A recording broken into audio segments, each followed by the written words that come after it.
Excuse me, I need something real quick. If you don't mind, I gotta figure this thing out right quick. All right, now you can continue. I'm sorry.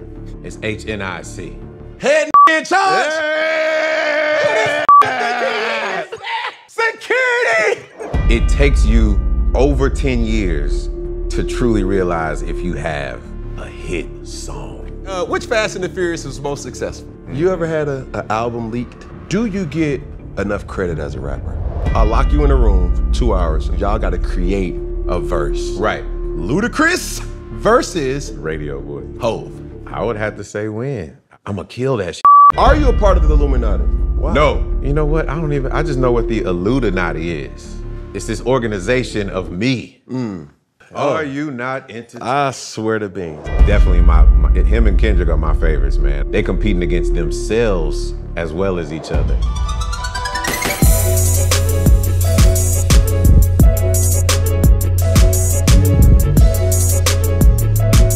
Ho, ho, ho, ho, ho. I know what you're thinking. It's me again. And before we keep going into this show, I need your help.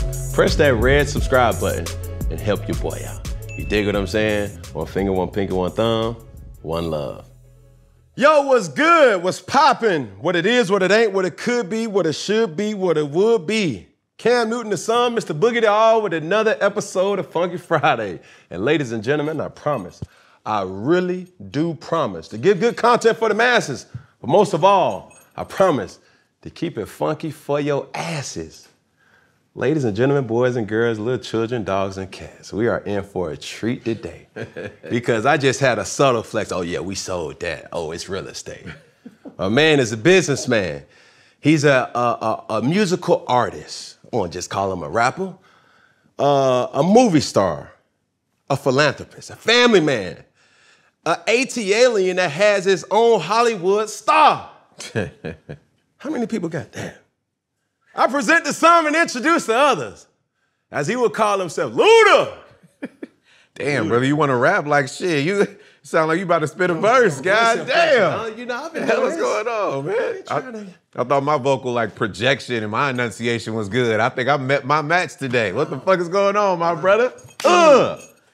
Yeah. Yeah, bro. Finally, we made it happen, man. Just so everybody know, I've been trying to get on this show forever. That's a cap. Boy, that's a cap. Boy, that's a big cap. Listen, what he's trying to say is that they've been trying to get me on this show forever. My ass been traveling. Our schedule's been colliding, but we finally made it happen. Time is of the essence, but it's also timing is perfect. Absolutely. For now. And but you know what? Before we even start, excuse me, I need something real quick from the people in the background. It's kind of disrespectful because what happens is I really don't like you out-hatting me on your own show. So if you don't mind, I gotta figure this thing out right quick because you think you out-hat every goddamn body on your show. Today is the day that's not happening, my brother. All right, now you can continue. I'm sorry.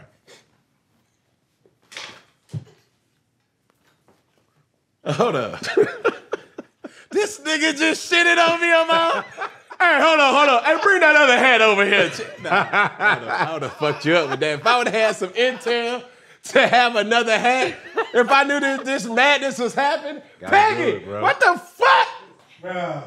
We had to do it. Bro. He did his homework, man. He came. No disrespect, not at all. You know, I'm sorry. I had to bring my own hat, bro. I did it for all the people that you out-hat on your own show. So basically, I had to overcompensate, if you know what I mean. Now, what the hell H-Nick mean? It's HNIC. Now, when the show is over, I want you to look that up. Head nigga in charge! Security!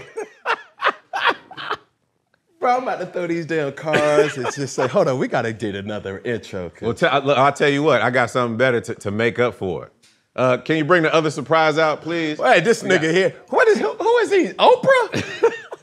No, I come bearing gifts this time around. So everybody always talks about top 3, top 5 cigars of all time.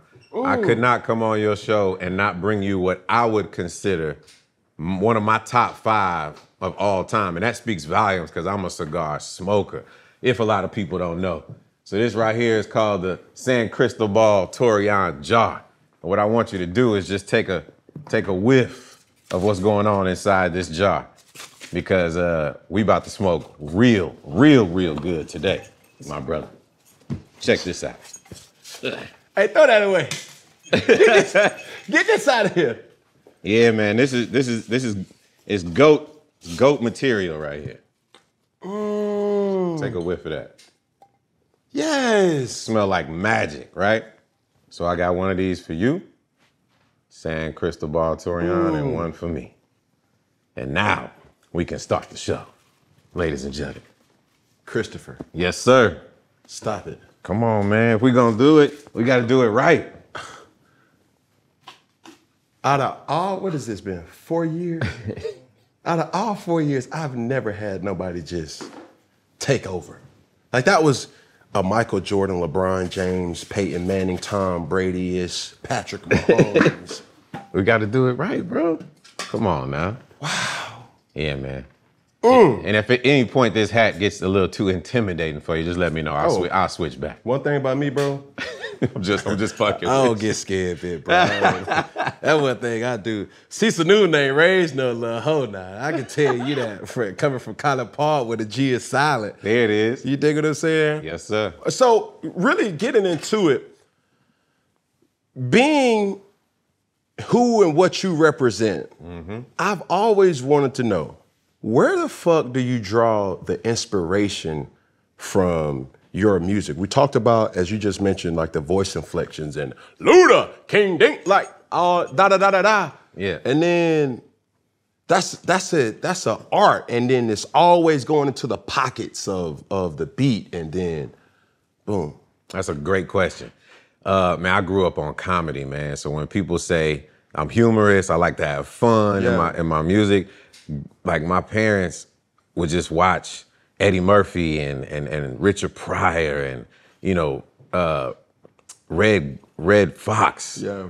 And I just grew up watching all of this comedy and it was just like, that was my life, just laughing and just having fun. Obviously way before I was supposed to be listening to that type of material, but if you really think about that, intertwined with me working at the radio station when I was here in Atlanta, Georgia, fresh out of high school, youngest person at the station, and I just went up there as an intern because I was trying to get my music played, really, and then it ended up being, I need to make a job for myself because you got all the producers and all the artists coming up here. This will be a way for me to get put on because I'm going to give all of them my music and one day somebody going to put me on. So Timbaland would come up there, Jermaine Dupri would come up there. He put me on Madden 2000, first rapper on a video game, right? And then, you know, Organized Noise, I would go visit them and I got music from these individuals, Timbaland. All of that being said, I ended up getting a radio job while I was trying to get put on. So in terms of me practicing my radio voice and my inflection and enunciation, as you say, if you mix that in with me growing up with comedy and just loving rap music, all of that kind of intertwined together. And that's what birthed Ludacris. Yo, what's good? What's poppin'? I have a special giveaway for my personal collection of Polaroids from my Funky Friday shoot with my dog Ludacris. Become an icon today at iconicsaga.com just for $1 a month, as well as get ad-free content, behind-the-scenes content, and like I just told you, Polaroids from my personal collection. That's kind of like my thing. Become an icon today at iconicsaga.com. So this was back when you called yourself Chris Lover. Chris Lover. It was still Ludacris, but I went to this morning show and they was like, Ludacris is a little edgy for the morning show for people listening between 6 and 10 in the morning. So do we have an alias or something you could name? And the person that hired me at the time, her name was Felicia Love. So I was like, all right, we'll just do something like Chris Lover. But I still had Ludacris, I just didn't use it for that particular morning show. So people in Atlanta knew me as Chris Lover. And it was a great thing because I was a local celebrity here in Atlanta. And that was kind of the, you know, the intro of going into worldwide superstardom shortly thereafter. It's kind of like I had the test run and the crash. If I can handle it on this level, then I can handle it worldwide as opposed to just overnight everything going crazy. So throughout this whole process, I mean, we're living in, I would say, the mecca of music in his pocket, right? Absolutely. And Jay-Z has this quote that says, if you can make it in New York, you can make it anywhere. Well, if your music can thump in Atlanta, like, I don't care if it's R&B, country. Magic City. Bro, if they stamped you as, okay, yeah, this is official. Like, that whole process of growth and how you came, helping the next generation kind of artists, knowing what you know, right? What would be a way that you would go about it differently in this social media-esque, you know? It's crazy. That's a great question too, because it's like the times change. However, the foundational elements of getting things done, I don't think they ever change. And what I mean by that is, I did the independent route. So even though I was at that radio station, I saved up enough money to put my own album out, mix and master and pay for it. I want to say it might have took me $20,000 over. No way. $20,000 for the whole Incognito album, which later became Back for the First Time. The one that everybody knows with, you know, What's Your Fantasy on there and Throw Them Bows and Use a Hoe and all that. I would say now we have social media. Now you got all these different accounts. You know, you can put your music out and you can gather your own community. You can gather your own fan base. And the more fan base you gather, the more leverage you have in terms of if you want to do it independently or if you want to entertain other record companies and people coming at you, as opposed to them saying, this is what we're going to give you as a deal. You can say, nah, this is what I want. Because I could just say to hell with y'all and continue doing this on my own. Right. And for me, my biggest check when I was around 20 years old at that radio station, I put it out independently and I got $7 an album. We sold like 50,000. So I got a $350,000 check before I turned 21 years old. And it was a beautiful thing. Beautiful thing right here in Atlanta, Georgia. But so now knowing that whole way, making that type of money, $300,000, which is doctor money. That's some good ass shit. Yeah. But you was the first, rapper signing the Def Jam. First down south. So knowing what you know, why would you sign to a label? Like what does the label offer that you couldn't do on independently? Yeah, so it's more about the worldwide exposure. Wow. You know, the marketing that comes behind it. That's why I say you have to really take the time and decide what it is that you want. And so it was a progression for me. I could have stayed, you know, local to a degree. It could have continued doing certain things, but then I love the aspect of being on a world stage and being able to make more money based off the opportunities that came with it. And also, like I told you at first, when they came to me with the deal, we restructured the hell out of it. As opposed to what they was trying to give me, I said, I just got a check for $350 on my own. I don't have to do this. This is how I want my deal to be. So my deal was mounds better than any other artist at that time. Yeah. Just because of what I showed and proved that I could do on my own. For sure. So in every industry, there are professionals. Like, talking about, I'm a professional. Absolutely. Yes. Like, that's like somebody coming up to me, Kristen Myers, ladies and gentlemen, with New Orleans' very own. Appreciate that. There are professionals. Now, just because you call yourself something doesn't make you a professional. Somebody can come up to me and say, hey, what do you do? Hey, I play football. Yeah, but what school do you go to? Nah, semi-pro. Not to take shots at anybody playing semi-pro. That doesn't make you a professional. Right. Facts. I think as an artist, that's the only realm where you're not labeled a professional. It's like you're a rapper. Right. It's like, what you do? I'm a rapper. You got any albums out? Nope. Yeah. Singles? Nope. And it's subjective. But Who says for sure. if someone's professional or not? So for you, knowing the state of music right now, not just rap artists, there ain't a lot of professionals that's out there that really knowing the insight to it. Me being in this industry long enough, I know people who take their job extremely serious. Yeah, that's real. Who are the ones over your years that you've seen like, oh, like, they one of them ones? Man, okay, so this is, again, it's subjective, but for me, it would be the ones like the Jay-Z's, you know, like the Tupacs, may he rest in peace, the B.I.G.'s, it would be in the same conversation and category of what we arguably talk about as the greats. And why I say that is because you could tell that they eat, breathe, sleep, shit, rap, music in the studio, like just giving their heart. And I always say, you know, Tupac, I don't think there's any artist that's ever been that has had that type of emotional impact on human beings the way that he was able to just transfer what was going on in his heart through them damn speakers when you listen to it and affect people the way that he did. Now, there are some people that came close, but this is just my personal opinion, man. That Tupac, sheesh. But that's what I would say. Those are some of the professionals, I would say. Today, I would put Future in that category. You could tell, like, it's the people you could tell, you know that they stay in the studio because they got something to prove to themselves. The Kendrick Lamars, definitely. J. Cole's, like, ugh. These are professionals in my eyes. But what, like, it ain't just making words rhyme. Oh, not at all. Like, give me some insight to really that proving mechanism. Like, is it reading books? Is it really listening to old music, seeing the Metros, the Timbalands, the JDs, like these people cut old snippets of songs. Yes. These kids are so young, they don't even know the original song. That was that was cut from something. Bro. You know, Lovers and Friends, you know, it was just like, damn, that was, and then you listen to an old school, be like, hold on. That's the, hold on, that was, you dig what I'm saying? No, I dig it. So for people who, I owe due diligence, I always say this, I owe due diligence to the people who are watching this.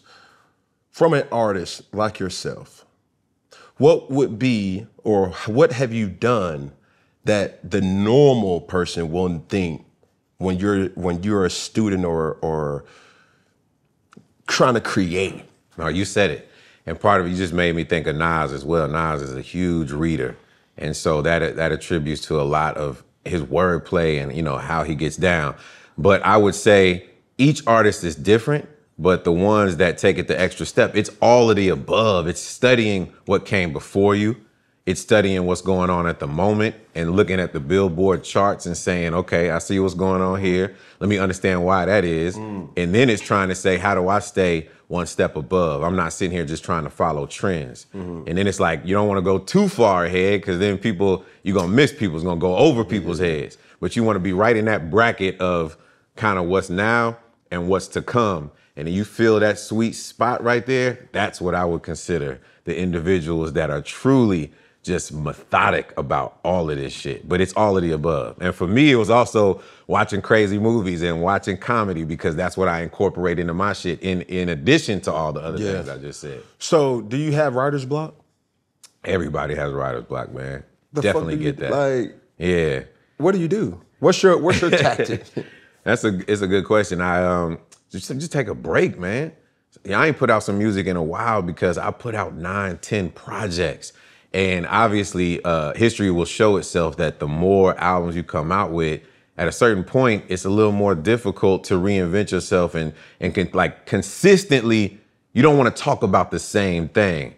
So art imitates life. For me, I had to sit back and not only reflect on just being humble enough to say, God damn, I done came out with 10 fucking projects. For sure. That's amazing. But then to also say, in order for me to continue this on, I got to step back and live some more life so that I can draw from a full cup so that when I put out some more music, this shit is going to be, again, okay, I was able to live. Now I'm going to talk about some real shit that's real to me at this stage in my life. Yeah. And not just make songs just to make songs.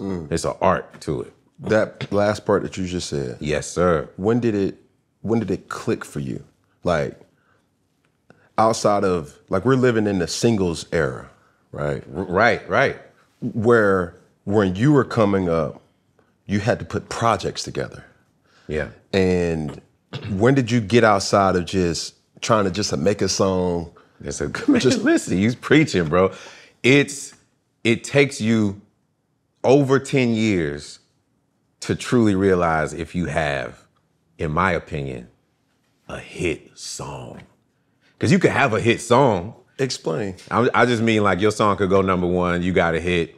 10 years from now, somebody listen to it and it just don't hit the same. Or the shit hits even crazier. So what I mean, about it, you know? Yeah, no, I'm just basically saying when some shit is ingrained in culture, it almost has to skip a generation. So it's like the people that you in front of at the moment, the people within a certain age bracket that come up with you, cool.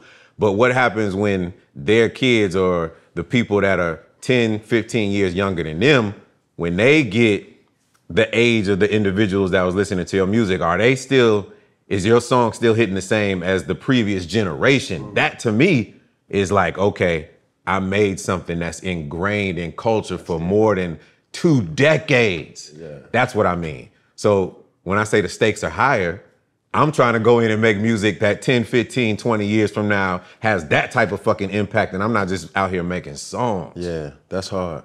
Yeah. I shared or sit across from Jeezy as well as T.I., and I asked him the same question. Is mixtapes dead? It depends on who you ask. Would you ever come out with another mixtape? Hell yeah. Because at the end of the day, mixtapes, it represents you just doing stuff for the streets or you doing stuff for the love. And you never wanna lose that. Yeah. You know what I'm saying? If you were to say that mixtapes were dead and it don't matter, that just means, to me, it feels like you just all a part of the commercial aspect of what the music industry does on a business level. But if you love what you do, it's like a gift to God. It's a gift to the streets. Like, you just do it and just, like, but did you go, like here's the offering? So it's so easy, or I would think, to release a mixtape. Like, okay, I'll put it like this. That's part of the love of doing it, though. For sure. It ain't no politics. How I don't have to clear this. Could you release a song? Like, say for instance, we make a song right now. Yeah. How soon until it hits the radio? Like, not as a hit, but just whatever, just like. Yeah, that's why I love Atlanta, Georgia, man. You got places like Magic City. You be in the studio, like that night, go to Magic City that night, and they playing that shit. Next thing you know, it's on the radio the next day.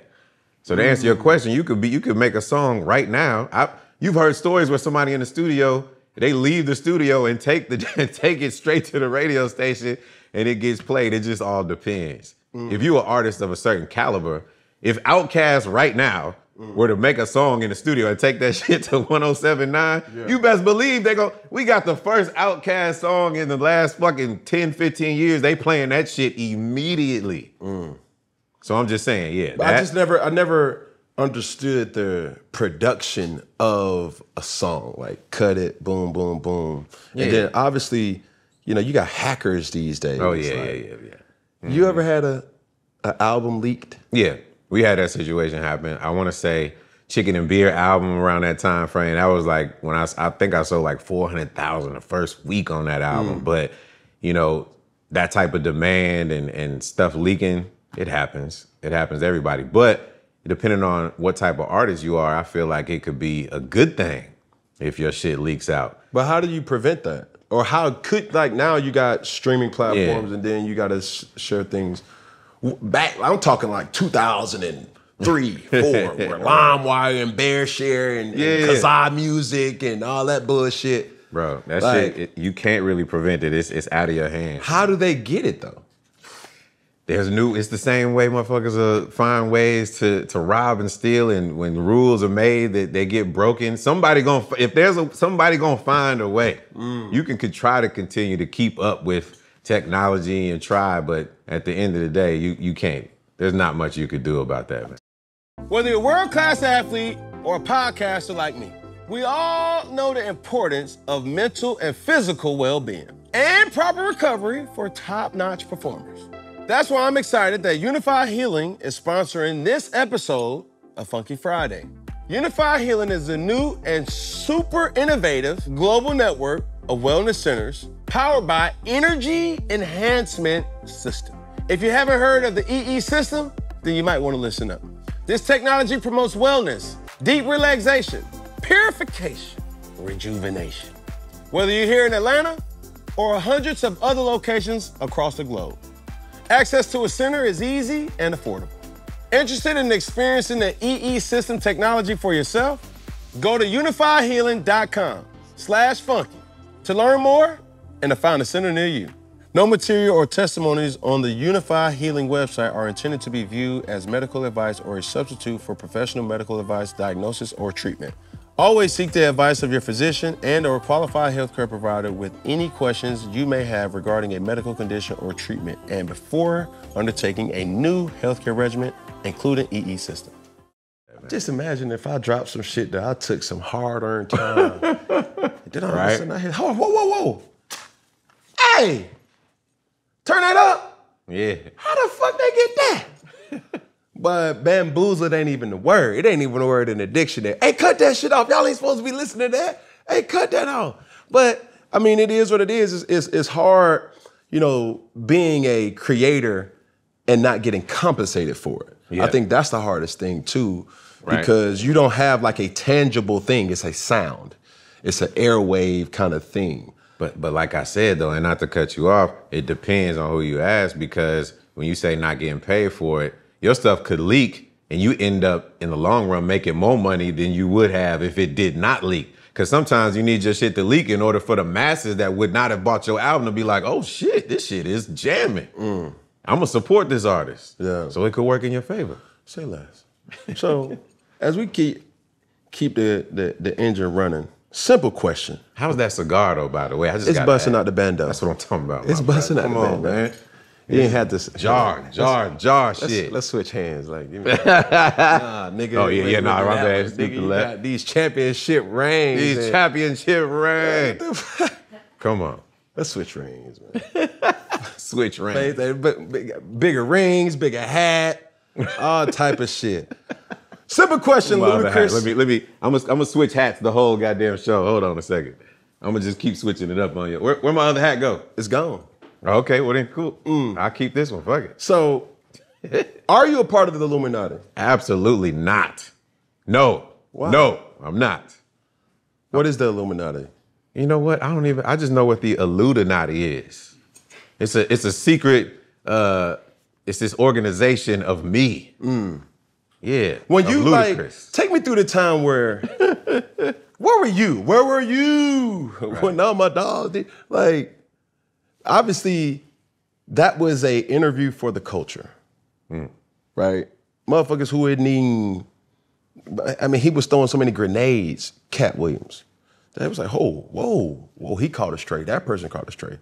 When you were mentioned, where were you? What you thought? How did you process it? And what? I was at the crib. Katt has been on Area Codes. We did mixtape stuff together. He was in the One More Drink video. I was just like, this shit is, he's a comedian. This is laughable. He must be telling jokes. It was completely fabricated story. I have absolutely no idea.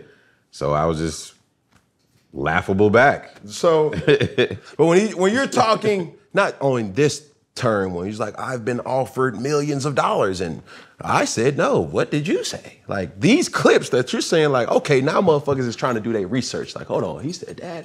Okay, hold on. If people did their research, me getting in Fast and Furious, everybody knows the story of John Singleton going to Ja Rule not being able to do it, and then me trying out. I was actually on tour with Eminem at the time, and I had like a certain amount of time to put myself on camera and on tape in order to get in the Fast and Furious movies. And I did it. Next day, you know, John Singleton called me, said I got the part. That's how I got in the Fast and Furious franchise, and the rest is history. Why the hell they keep creating Fast and Furious? Because it keeps grossing hundreds of millions, if not billions of dollars every single time that we put a movie out. So the world is supporting the hell out of it.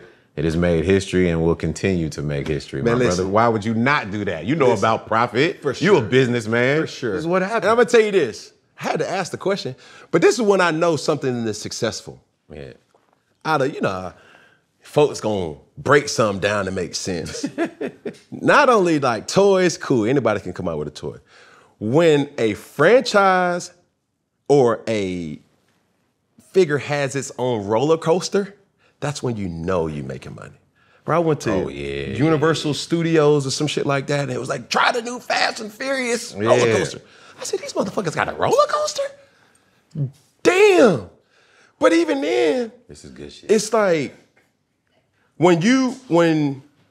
okay, calm down, simmer down. We got folks in the back that's No, they do. I told you, I knew I had the best coffee This coffee is good. bean. But You're right. The roller coaster. We got the roller coaster. We got the action figures. We got video games. Everything you name it. It's a franchise to the 10th, 100th degree. But everything. knowing when that role came, what was it, 2002, 3? When did That was 2003 when I did Too Fast, Too Furious. did you know 20 years later that Absolutely not. and Let me let you finish asking the question. like before I did you do. know it? I mean, I don't think nobody did though. Hell no, man. Because you got to think, me and Tyrese, we skipped 4 and 5. I'm sorry, we skipped 3 and 4 because that was Tokyo Drift. Yeah, and that was another Bow Wow. one.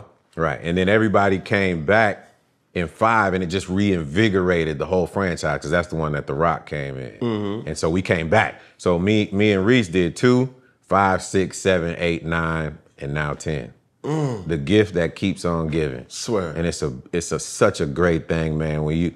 I know people joke about this we talk about family all the time, Yeah. but the crazy thing is we truly are off camera real family. Like my daughter and Vin Diesel's daughter are like best friends. No way. 100%. You know what I'm saying? So we spend families spend holidays together. You know what I mean? Tyrese, it's just like, it's truly a close-knit family. And that's why I think the on-screen chemistry is so great, Yeah, it just is, because yeah, you see it. It's like we just kicking the shit. This is real life. So we know whose side you was on when Vin Diesel and The Rock was beefing. This show is brought to you by BetterHelp. Can we keep it funky? Sometimes you can be on top of the world, and the next day the world can be on top of you. Therapy is a good way to get some of that up off you. We all want to be the best version of ourselves. So if you're thinking about starting therapy, give BetterHelp a try. It's entirely online, designed to be convenient, flexible, and 100% suitable to your situation. Just fill out a brief questionnaire to get matched with a licensed therapist and switch therapists at any time for no additional charges. Get it off your chest with BetterHelp. Visit betterhelp.com/funky to get 10% off for your first month. It wasn't no sides. I said this is entertainment. Did What? you not hear me when I said that But earlier? what happened though? Because when I'm over here, I'm talking with the team, I didn't even know they was beefing. Beef? It's entertainment, man. You see what's happening in 10? Have you heard the whispers that The Rock is coming back? No, he ain't. I've heard whispers. He's at the end of the last movie, bro. Look at y'all. Y'all playing chess. Are you not entertained? Look at my hat. Motherfuckers, are y'all not entertained? Ah! You gotta be entertained. Wow. This is what this is. It's entertainment. For sure, show. Yeah. So entertain me with this. Because, at the end of the day, we shooting this shit. Come on, man. From your bank, what your bank account tells you, which Fast and the Furious was most successful? Most successful. What that you get the analytics from your bank account. When that check clear, my bank account just did the Holy Ghost or caught the Holy Ghost. Yeah. Well, 7 was the most successful, Paul Walker situation. Oh, yeah. That was his last movie. But that was the most financially successful of the entire, and I think 6 or 7 may have been second in line to that. But it's hard to talk about that because that movie was done like just amazing in terms of how how we ended it and everything, and just paying homage and paying tribute. Yeah, it was a tearjerker. It's definitely a tearjerker. Like the last one when it's been a long day. Exactly. It was, that's one of those things, man. And I just seen recently in media where we was watching this and a bridge, I'm not sure if you've seen it, but a bridge collapsed. I just saw that. The Bible says you don't know the time, the day, or the hour. Preach. And it's like relationships, people are essential to just bro, tap in. You know what I'm saying? Because nobody knew. Like, he was one of those. I remember the first one. It was when he went into the damn cafe and was eating a tuna sandwich. Yeah. And then all of a sudden he was just. I remember the motherfucker when he was in Varsity Blues, and social media wasn't as prominent. But when the news got out, these are people that you just don't think like. You just think everybody's just gonna die of old age. Man, you preaching the gospel right now. Like, yeah. how were, like, the energy on set, I think it's more artistry to the creator to still have a sustainable product. Yeah, but we shut down for like 6 months or more. So, you know, force majeure is what it's called in contracts. If something like that happens, we didn't even know if we were gonna finish the movie. And so when we came back, to answer your question, man, the morale was just, it was low, but then when we all came together, you could just feel that we were gonna push through to finish this film for him. Because he started it and we all agreed he would have wanted us to finish it and not just leave it. Yeah. Yeah. I mean, y'all motherfuckers have been filming everywhere. Oh, yeah. What's the dopest place y'all filmed? Man, Brazil. Hey, look, you see that smile that came across your face? Nothing else needs to be said. But damn. Yeah, I mean, but there's a lot of places, man. We were Abu Dhabi, it was in Brazil, Puerto Rico was great. Atlanta, we was filming here. I would come to the crib with my robe on, bro. This is my home. I'm talking about how could you do any better than shooting in Atlanta, Georgia? But when you would go Abu Dhabi, Puerto Rico, all these places, how long would you guys stay? Month, 2 months sometimes. London, we shoot in London. We there for 4 or 5 months. What? Yeah, we live in there for half the year. Absolutely. Damn. Great places, man. But Great I say, look, even though that probably got you the biggest check, but I think impactful-wise, Crash. I'm glad you say that, man. Thank you, bro. Like, Crash that whole movie was like, it was a deeper meaning to that. And it was also like a cliffhanger too at the end too. Like, I'm saying to myself, I'm like, hold on. How does a rapper have this body of work in a whole different industry? Man, thank you, man. It's very difficult to transition from being looked at as a rapper and then all of a sudden you get accepted into that actors community. You know, you got to really put in some work, or you have a project where you're showing everybody in that community that you actually are one of them. And I think after doing that film, they looked at me as one of them. And it was just it's a beautiful thing because I did Law and Order SVU. It's like I was trying to put different things on the resume that were just, you know, different roles so that it just wasn't typecast as, oh, that's Ludacris, he's just being himself, he's just acting himself. And what's even better about that Crash movie, you know, it winning an Oscar, and I gained a best friend from it, man. Lorenz Tate, that's my dog. For real? Yeah. So me and Lorenz Tate in that movie together, we the ones robbing everybody. Yeah. And that was my first time meeting them. We're both Virgos, birthdays 3 days apart from each other. That's tight. My best friend, bro. That's crazy. Hell yeah. Like, damn. Right, ain't that crazy? Krista, get me in a damn movie. RJ, get me in a movie, man. I want to meet a best friend too, because the friends I got now whack as hell. Cutting Peggy ass off. Shit. But no, bro, like that shit's so admirable. And really the last question I got really for this part is, do you get enough credit as a rapper? So, you know, that has been an ongoing debate. And I would say yes and no. For me, I feel like I do, because the ones that fuck with me truly fuck with me. But the reason that some people would say no is the reason that makes me successful and unique. And that's because I play too fucking much. I play around too goddamn much, bro. Yeah. And again, it goes back to the root of where we started this interview. I came up off comedy. Yeah. I like to joke around. I like to have fun. So when you do play around, some people don't know when to take you serious and when you playing. Because the true Ludacris fans know when I'm playing. Yeah, for sure. And when I'm being serious. It's almost like how Eminem plays around sometimes, and then when that nigga's serious, you know he's serious. So maybe I don't get the credit for those who will be like, oh, this nigga just be playing too much. But I would say, me, if I had to answer, I don't think you do.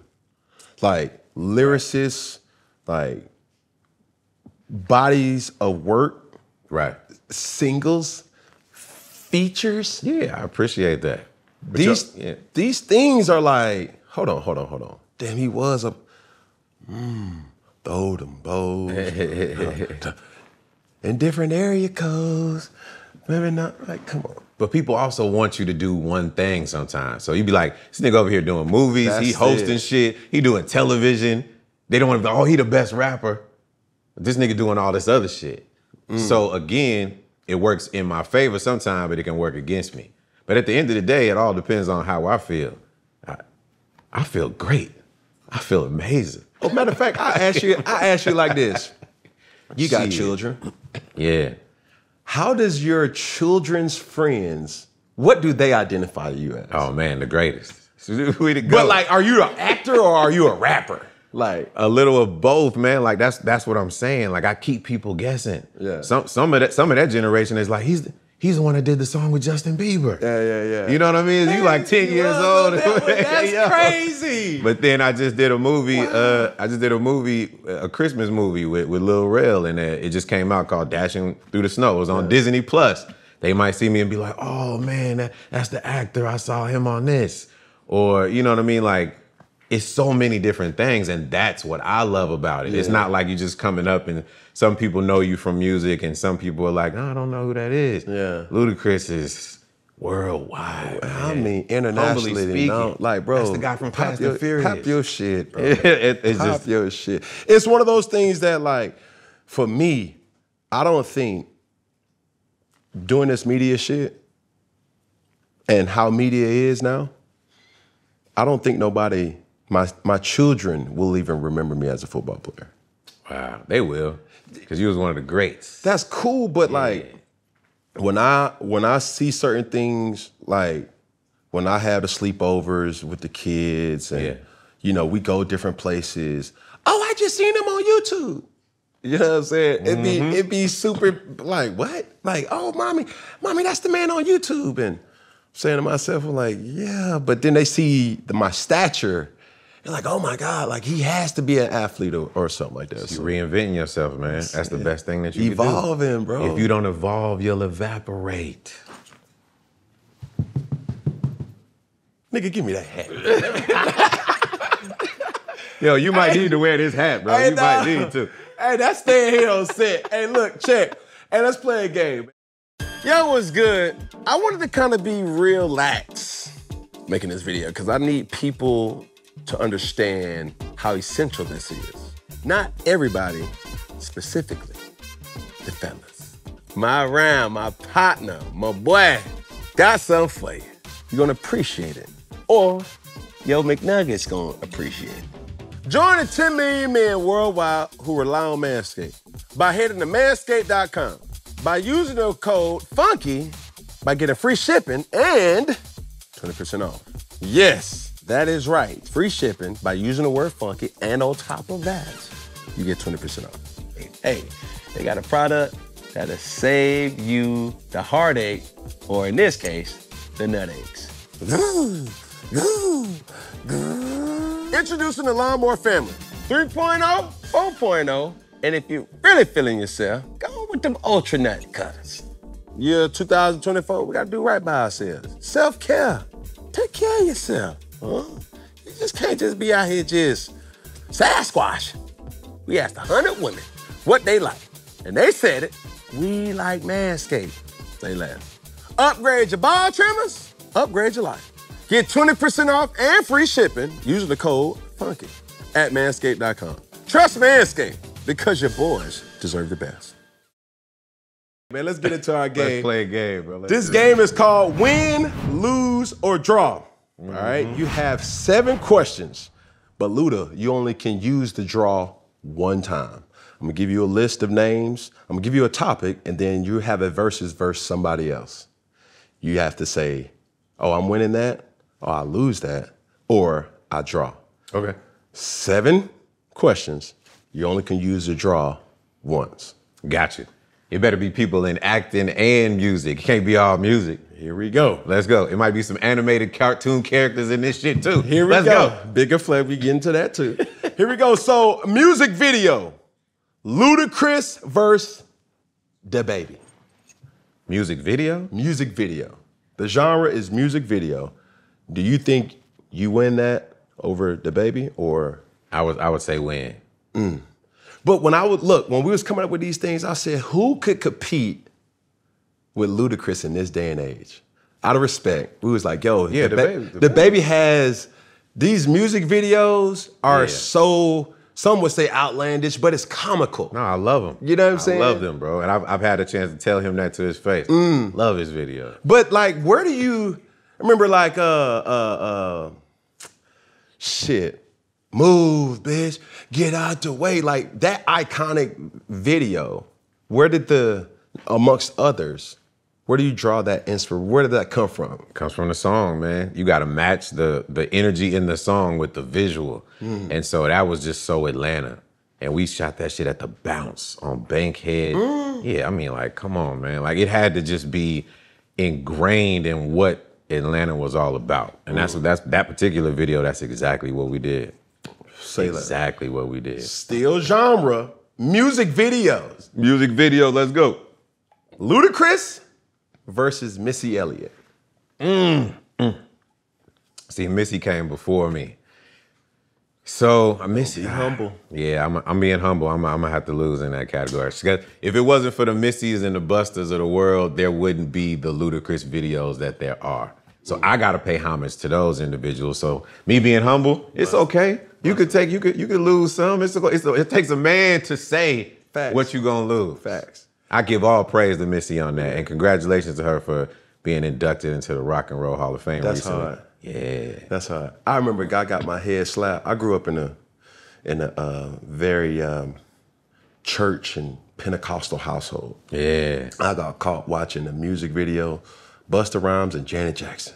Gonna make your body, hey, gonna make your body. But I was glued to the tube, bro.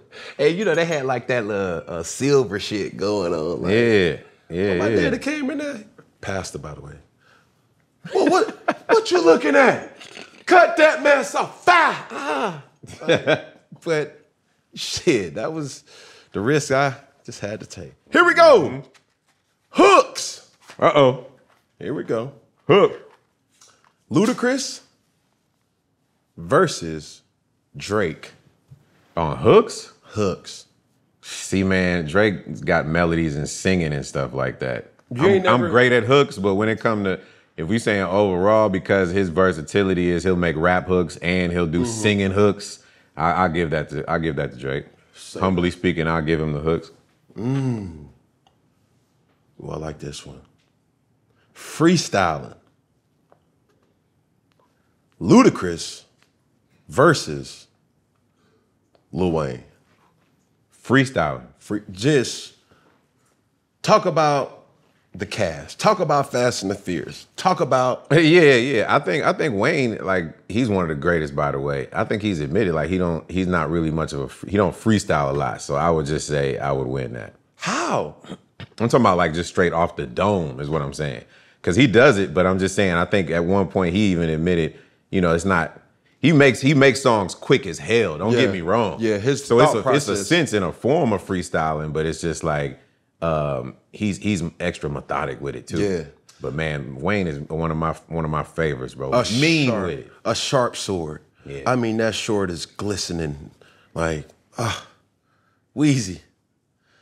Verse, like, if I sit this person down in the room and sit you person down in the room, you guys have 2 hours to create a verse. A verse. Ludacris versus Radio voice. Hove. A verse? I would have to say win. I would win on that one. Hove? Yeah. Tell me, ooh, knowing that, knowing that, you know, almost like what's that shit on Netflix right now? Love is Blind. If they give you like a boom, talk about it. You know who you're going against. Yeah, you got 2 hours. Give me some shit that you. No, I'm just. Oh, you talking about? Wait, say it again. So you had a situation where, hey, I lock you in a room for 2 hours, and lock Hove in a room 2 hours. Y'all got to create a verse, right? And I mean that's a strong statement to say that because again, Hove is definitely one of my favorites as well. Verses, man, I'm just gonna go in and metaphor and style in terms of like flow. Like I'm a kill that shit, and it's not to say that Hove is not gonna kill that shit. Sure. But I'm like, when you say shit like that and it puts me in a category like, oh shit, I'm going against Hov, I got to, like every fucking word, every line, every style, every flow, every metaphor, I got to go. So you gotta go back and listen to, there was a song with me, Nas, and Hov on my album called I Do It for Hip Hop. So dope. But it just made me think of that, but go ahead. But I think like competition in the rapping space now, I wouldn't say it's healthy. It's about to be though. See what's going on. I see what's popping off. Reinvigorated. I see what's popping off. But like, that's not beef, that's competition. Exactly. And I think where you're coming from, Agreed. It's the competition that's like, yo, like rapping is an art. Rapping is a sport. You know what I'm saying? Like I do. I know how some would say, okay, cool, but I got something to say too. You see what I'm saying? And I'm gonna make you think a little harder. I'm gonna make you rap genius my shit just because you may have missed it. You dig what I'm saying? And I think rappers now, it can get real dangerous for no reason. Like, don't put me on a rap song, you're gonna end up on a like, what? I mean, it is like that, man. Like, I mean, to a degree, you gotta understand the way some people are looking at it is you fucking with the money.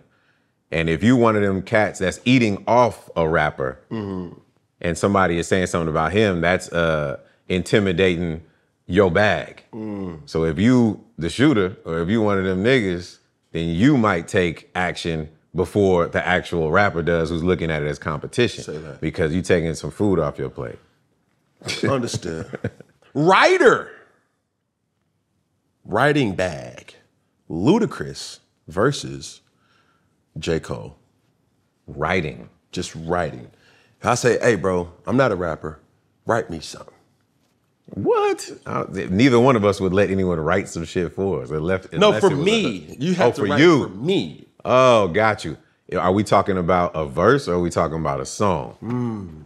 That kind of is different. I would say, yeah. Let me ask you that question. What you looking for? From me and J. Cole, you looking for a song? I'm looking for a verse. Fuck that. I ain't trying to come up with a whole. I ain't gonna pull the Kobe or the Shaq or the Dame Dollars. Like I'm gonna stay at this particular moment and junction in time, because Ludacris is out here doing movies and shit like that. I'm gonna say today, just go ahead and have Cole go ahead and write your shit. You know what I'm saying? Now tomorrow it might be Luda. You know what I'm saying? When I'm focused again, you be like, hold on, no, I can't let that slide. Nah, Cole is like definitely my him and Kendrick are my favorites, man. I've said that plenty of times. I love it. For what reason though? Like because of what we said earlier. You scratch your itch. Them niggas live this shit. You could tell that everything else is secondary. Yeah. They living for the competition aspect of it. And they competing against themselves as well as each other. And I can tell that by listening to the hunger. Yeah. But I think too, in regards to J. Cole and Kendrick, they have a little old school process in them still too. Because obviously we've seen or heard the track with Future and Kendrick shading Drake. It's one of them situations where something is said and then I'm gonna go back in hibernation for like a year or so. Yeah. When most people would be like, no, I'll drop a single or I'll drop this or I'll drop an EP.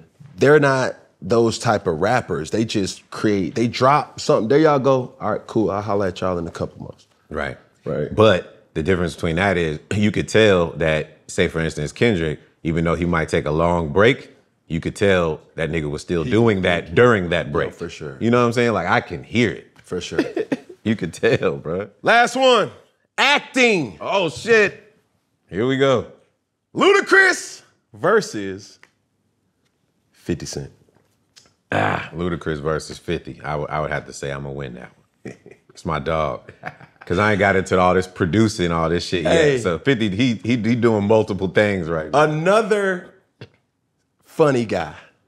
You got to love 50. Like 50 is dog. is a troll. Like if you get on 50's bad side, I would hate for that person to be on the recipient end of that shit. Cause he don't let up. He's strategic with it though.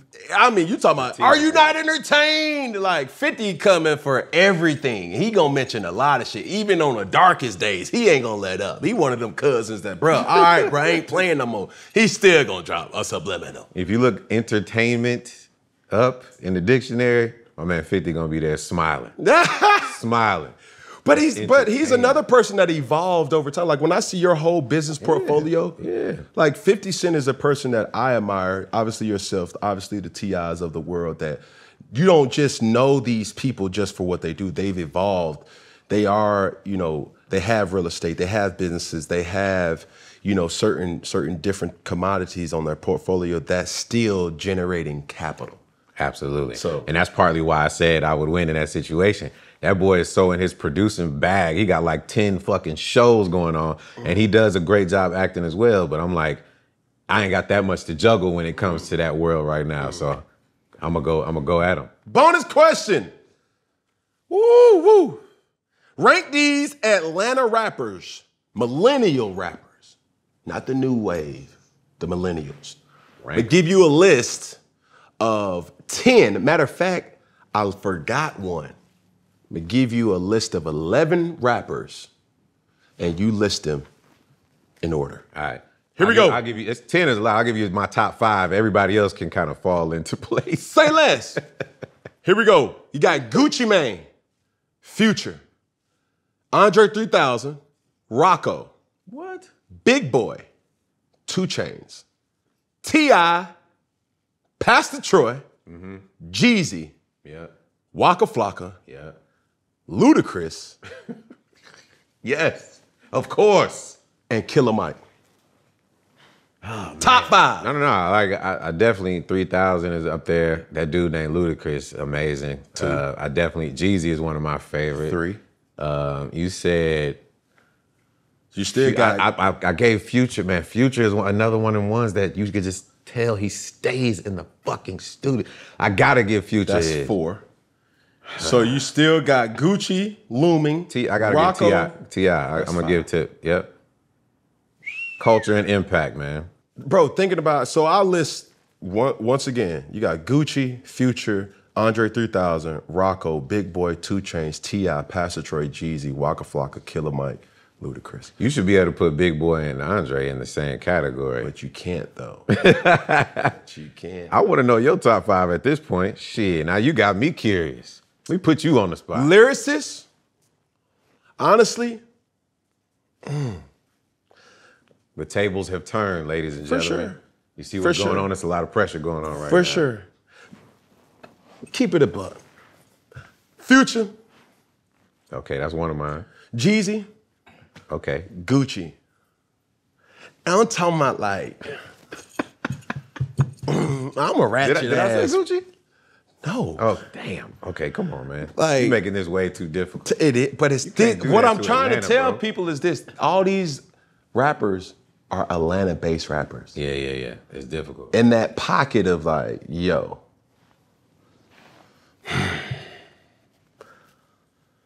Oh, wait, you got 3 more. Atlanta.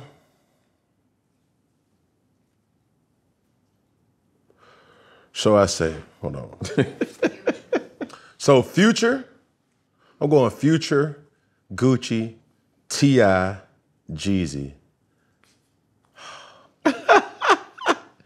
Be careful here. I swear, bro. If I got some glass around, be careful here, motherfucker. He came on my show, tried to take over my show, so shit. Fuck him. But he gave me a cigar. Shit, but he made everything all right and came bearing gifts. But I'll say this, since you had a 1A and 1, damn, bro, like Killer Mike's Michael album was hard. I love that shit. I fuck with 2 Chainz, hard. Ludacris, obviously hard. That's, damn, bro. But on the next episode. No, check this out. Funky Friday. One of these situations where I wouldn't put you in as a man, recent projects. You dig what I'm saying? Right. Like with... Oh, yeah, no, I'll give you that. You see what I'm saying? Absolutely. But you're talking about when you get on the floor, throw them... Nigga, this was anthem music and skating rings. Like, move, bitch. Like, get out the way. Absolutely. I'm not mad at like, that. These things are like... I love it. It's so hard, but it's also subjective and overly opinionated. 100%. That's what this whole industry is. And to keep it the competition that it is, bro, that's what's healthy about it. When it starts getting dangerous and like, bro, you can't go here and you go there and like, nah, Yeah. Move off that. Especially when you go to like charity events and start fighting and shit, you know? We don't need none of that. Why would you want to do that? Speaking of charity. I'm just fucking. Talk to me about the philanthropy of Luda Weekend, bro. How did that even happen? Man, that happened because when I used to work at the radio station, they used to require us to do a certain amount of charity work, right? So I'm like 18 years old, fresh out of high school. Don't get me wrong, I love charity, but I'm like not wanting to be required to do a certain amount. So I'm like, how y'all gonna make me do this? And I saw the impact that I started having on these kids of me just being a local celebrity. And from there, I was like, oh, this is it. This is what life is all about. Yeah. And the more, I guess, success and the more popularity I gained, the more I wanted to give back. We started Luda Day Weekend. The rest is history. So is it Luda Weekend or Luda Day Weekend? Both. You could call it whatever you want to, because it's a play off of Labor Day Weekend, so Luda Day Weekend. That's hard. Yeah. I remember one time, bro, it was so many people in the weekend, me being from Atlanta, I was like, is it birthday bash this week? It's like, no, bro, it's Luda Weekend. And that's respect. That's like, yo, when you bring in so many different people and it's an event. Yeah. Like, but your initiative does like what for the community? Like, is it social economic things for the youth? Is it, you know? It's a little bit of everything. So, you know, me, it's all about underprivileged and underserved communities. So we giving back to that. I do a lot with children's hospitals, man. I really, really love giving back to healthcare and the children's, aspect. And whatever's going on at the time, like there was a time Hurricane Katrina hit through, New Orleans, and then a lot of them migrated to Atlanta. We during one Luda Day Weekend, we literally like bought a whole housing complex and just put all these people that migrated that were homeless there. So it's just about satisfying the needs of what's going on at the time and also just continuing to give the underserved community. Now, this is a very interesting question. Doing my preparation for this show, yes, I did not know you were not born in Atlanta. Mm-hmm. Illinois. My parents went to University of Illinois, so Fighting Illini. I was born in Illinois. Moved here early on, yeah. So what's the metrics, claiming metrics, that you'd be like, oh, I'm from Atlanta? Like, what's the time and what's too old for you to claim? I don't know, but like city? Growing up here, I am Atlanta. Like everything, that whole, the whole era of just understanding and being a part of this melting pot of music and being here growing up. And it's crazy because you went to Westlake, I went to Banneker High School, so this all Southside. That was the beef. That was beef, right? That was 100% unhealthy beef. Like, bro, going to a football or a basketball game, you get your jaw broke and robbed at the same time. Absolutely, but them adolescents, man, and just going through shit in the streets of Atlanta, that's your growing up stage for sure. You know what I mean? And just being a part of that. Tell me, I'm not sure if you watched the documentary, big documentary fan. I just recently seen Freaknik. I didn't see it yet, man. I want to watch it. It's good? It's something that it's worth mentioning. And it's sad that Atlanta doesn't have something like that for, I would say, the older generation, meaning like college and higher. I I know. They shut that shit down, bro. But Shut when it all you the way see what it was turning into, it wasn't healthy no more. No, this I know. I was there. I remember the best one. Which goes to my point. Give me your best Freaknik story. When it comes to your feet, eBay's got your back. With eBay's authenticity guarantee, real experts are checking your sneakers. Every stitch, down to the sole. A timeless pair of sneakers that will never go out of style. A pair of Chuck Taylors. Classic, timeless, simple, swaggy, dress for every occasion if you know how to wear it. Whatever you added to the lineup next, head to eBay. From the drop to your doorstep, eBay doesn't play games with your sneaker game. Just look for that blue check mark and ensure your next purchase is the real deal. Visit ebay.com for terms. I can't give you my best Freaknik story. I'm married now, man. No, I'm just fucking.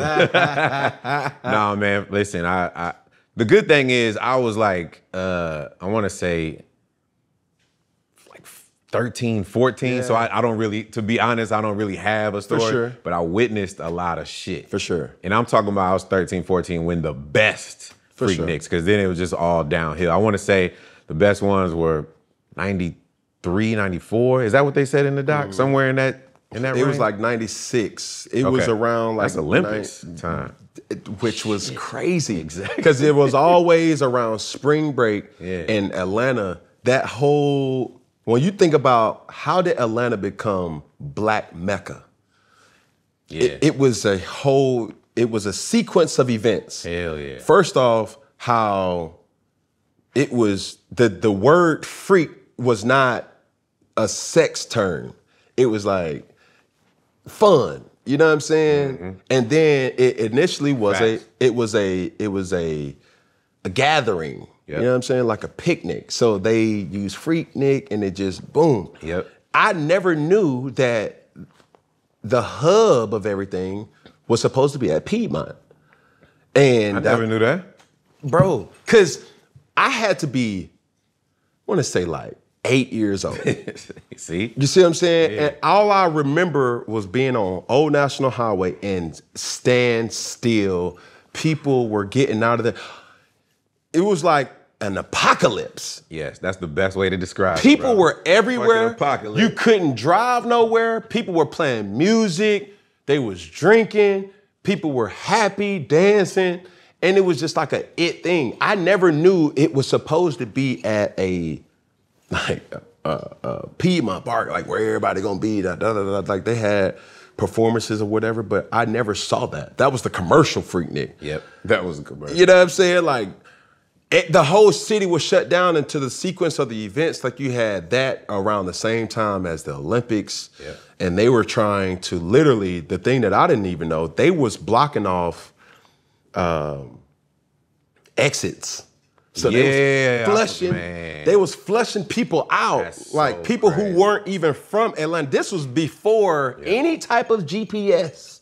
You had to map quest this shit at the best. Everybody didn't even have a damn computer. Mm-hmm. So you just getting out asking, hey, how do we get back downtown? You looking at the skyrise and then you follow the rest of the traffic. That's all you had to do. It was just follow the ass. A shit show. And that's where people had to just say, like, hold on, dog. Like, it's not healthy. And the amount of negative that penetrated the streets of Atlanta, Georgia. Are you not entertained? I swear to beans. Tell me this though. So as we get into this topic right here, Disturbing the Peace label, right? You had a successful, or do have a successful label, having talent such as Play a Circle, right? Yeah. 2 Chainz, as we know him. Yeah. How do you sign that? And then what was the pitfalls of that situation not happening? Of what not happening? Like 2 Chainz. Like 2 Chainz not with DTP right now. He was in Play a Circle, so it was a group. Yeah. And then he went solo. So we literally, wanted to support his solo efforts. For sure. And rightfully so. Because when you sign with a company, that's your goal, is for every artist to catapult themselves into a point where you want to support them moving forward. Right. So that's all it was. Disturbing the Peace as a label we had Bobby V, you know what I'm saying? We had Shauna, we had Chingy, we had all these different artists, you know, I-20, Fate, myself. Yes, sir. At one time, I want to say we had like 20 different artists. It was Titty Boy that. Yeah, absolutely. It's still Titty Boy. For sure. We had all these different artists, and Player Circle was one of them. And at this time, Def Jam, obviously, you had CEOs and you had executives up there, and we going up there every day trying to show them and tell them how big of stars and how great these individuals' musics are, because we need them to support and give us what we need marketing wise in order to push and catapult these individuals to where we know that they can be, and then some. And so there was a time where there was a lot of musical chairs being played up there, right when Player Circle was coming out and certain artists. And what I mean by that is a lot of changing in the executive seats. So if you had somebody that was 100% in with the marketing and knowing, and then they get fired or they move on to another label, and you have a new person come in, you got to go have the whole conversation. The passion ain't there. You got to have this whole conversation. So a lot of times the artists don't really understand or know what goes on behind the scenes. Correct. And this was just a time frame where we did our best to try and push everybody as far as we knew that they could go, and might not have the support that we wanted at the time. Right. So it wasn't in the cards for Player Circle, but the good thing about that is these boys are College Park legends. Yes, sir. And so was the albums that they came out with, and me supporting the mixtapes, getting on the albums. And what happened when in the cards for Tit, he learned from that, the whole situation, understood what was going on from the top floor to where he was at on the streets, and he said, I'm gonna pursue this. And that's exactly how it went, and I couldn't be more proud of him. But I think is that like what you've done is kind of like what a lot of artists do too. You get to be a household name, and then you want to empower your own and say, hey, no, you know what? Because they not gonna see what I see. So boom, I mean, the ultimate goal, and I don't know if anybody has ever had this type of impact, obviously Lil Wayne having Drake and Nicki Minaj. That's like, yo. That's the pinnacle right there. If you think about Cash Money and then Young Money, like in terms of the longevity and how long they've been doing stuff, come on, man. They up there with the best of them. What happened, in my eyes, when Lil Wayne got locked up, I think that was entertainment. Granted, he got locked up for real. Yeah. But you could not have written a better story for that, because that's when you started to see Nicki Minaj. Yeah. That's when you really started to see Drake. And by the time Lil Wayne came back out, they were already global stars. Yeah, man. And then it was YMCMB. It was like, this is really what every artist dreams of doing.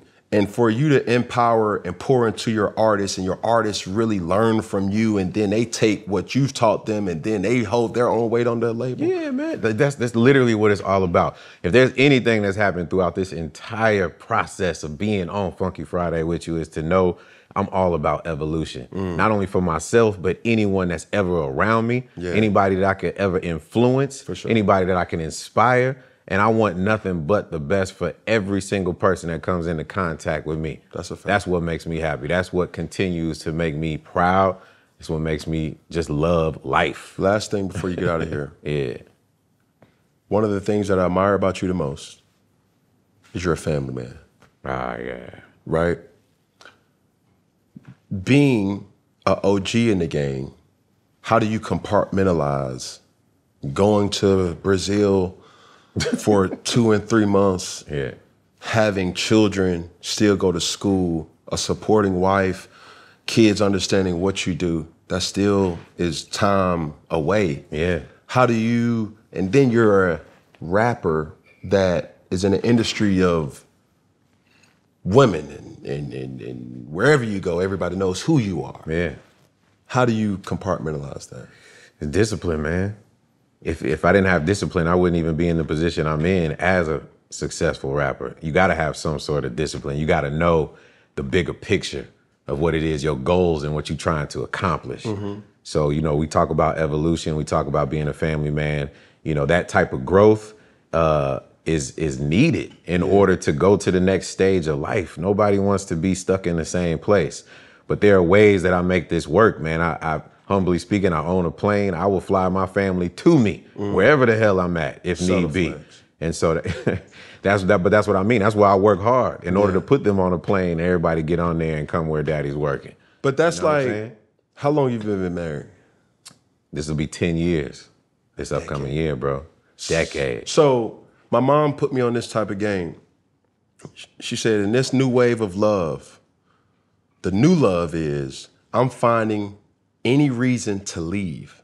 The old love is I'm finding any reason to stay. Yeah. What's you and your wife's glue? Man, it's the people that we are, man. We fit together. She's everything that a queen is supposed to be for her king. And she's everything that I need her to be for me. Supportive, continue to inspire me. She does things that need to be done so that we're able to move and push forward and handling the household, handling the children. You know what I mean? This woman has a master's degree, bro, and still finds time to cook at the crib for the whole family. She speaks French. She's from Gabon, Africa. I could go for days. I could talk for days about my wife. But I'm like, we support one another in the ways that two people are supposed to support each other in order to continue to push But forward. I can't let you off the hook. Because I think really what's needed is, how do you get there? How do you source and sift and cut through the minutia? Yeah. Especially being a person of influence. Right. And being able to say, Drake has a line that says, how do you know who is for you when anyone will go with you? Like, Oh man, she was there with me through the trenches, through everything. You know what I mean? but you all, nigga, I mean, I'm not saying it disrespectfully, but I'm like, you've always been Ludacris. Right. You know what I'm saying? And to think anything other than that is ludicrous. Like, real shit. Yeah, I mean, it's like when you get to a point where, like, okay, it's time to reel this, iron all in, and it's like, what's that process? Or how did you bag her, or how did she bag you? I think we bagged each other, man. I think that it's just one of those things where timing in people's lives is extremely important. And the timing for me, like you said, I've done a lot. I've done what needed to be done in order to satisfy a lot of my curiosity. You know what I'm saying? Yeah. And, I think everything is a process, and the timing of it in terms of us coming together and becoming a unit and a powerful force was the timing. I mean, it's so many ways that I could answer that question, but it would be so long-winded. I'm trying to put it in the most compactful way that I can possibly do it. But there's truly no real words that can explain, man. 10 years should say it all. Like, For sure. You know what I mean? Like, hopefully that lets you know we stood the test of time. Y'all fighting. But like you see, I think for me, almost like Google don't know no dirt on Luda and his family. It's one of them situations like, yo, you guys do a great job of protecting each other. Oh, so then that's one of your answers. Like, you keep that shit away from the media. Like, we keep shit to ourselves. We don't feel like we have to project everything that's going on in our personal lives for the world to see. What we have is for us. What's date night look like for y'all? Like, what's the local spot that y'all go to? Like, you've been gone, give you a situation or scenario. You've been gone for some time. Yeah. What's her favorite restaurant or your favorite restaurant that you like that's y'all reset? The stakes are high for me, bro. I proposed on my damn plane to her. And we in the sky. She looked down and says, "Will you marry me in the grass?" So you talk about a date night. I got to continue to go above and beyond, bro. Date night could be anything. Like, there's no one way to say how I'm gonna do something. I gotta continue to surprise her. So I'm a creative dude, man. So again, there goes another answer for you. Since I couldn't really put it into words, I keep her guessing. I love exciting her mind and just like, what's next? What could this motherfucker possibly do next? And she does the same thing for me, just in different ways. That's hard, bro. So that's why I say we work. We work together, man. Christopher. Man, it's been a plum pleasing pleasure, my boy. I appreciate Thank you, man. you. Absolutely. Thank you. For everything. Yeah. Now I'm gonna leave you this hat, man. This hat stays here. I swear. Hey, Yeah. look, dog. Hey, before we end things here at Funky Friday, Yeah. we close like this. Can you follow instructions? Can you read the movie script? I can do it. Let's go. Let's go. We're gonna start with this camera right here. Yes, sir. In unison. And we're gonna go to this camera right here in unison. And we're gonna finish with this camera right here. And when I say all together, yes, sir. we're gonna say one love. Okay. Bet. All right? Yes. Here we go. One finger, one pinky, one thumb. Oh, but hold on. Go ahead, man. I thought you meant one. Switching each. Cut. Here we go. All right. Yeah. Here we go. One finger, one pinky, one thumb, all together, one love. You did. Yeah. Luda! Appreciate you, bro.